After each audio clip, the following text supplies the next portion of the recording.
You know what? It's Sunday. I'm bored. So I figured, it.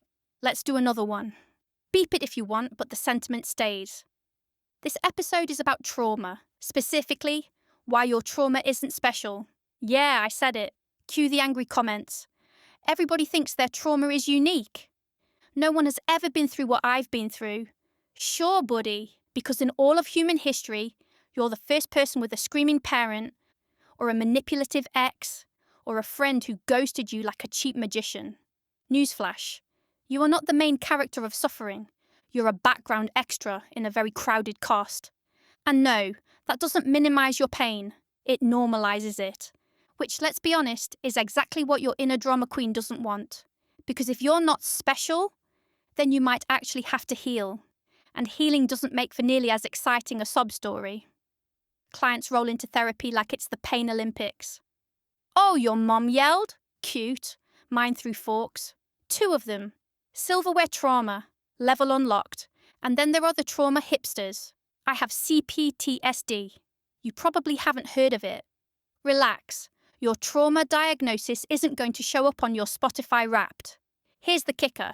The more people insist their trauma is one of a kind, the more predictable they are. Same storylines, different names. Neglect, betrayal, control, abandonment. It's basically the top 40 playlist of human misery. But here's the good news. If your trauma isn't special, your healing isn't impossible.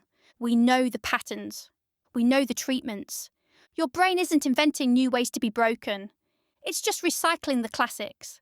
And that means we've got actual strategies that work. But people cling to special trauma like it's a VIP badge.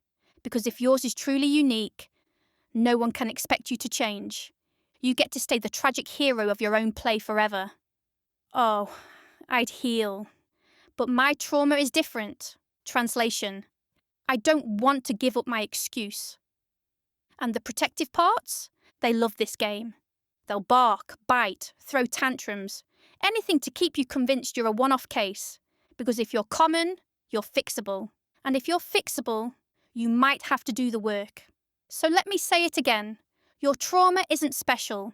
It's painful. It's valid. It shaped you. But it's also painfully common. And that's the best possible news. Because if you're not special in your suffering, you're not alone in your healing either. So go ahead, light me up in the comments. Tell me how wrong I am. Tell me how no one could ever understand your situation. I'll wait. Meanwhile, the rest of you? Take comfort in the fact that you're not broken beyond repair. You're just human. And being human is messy. It's repetitive. And it's very, very survivable.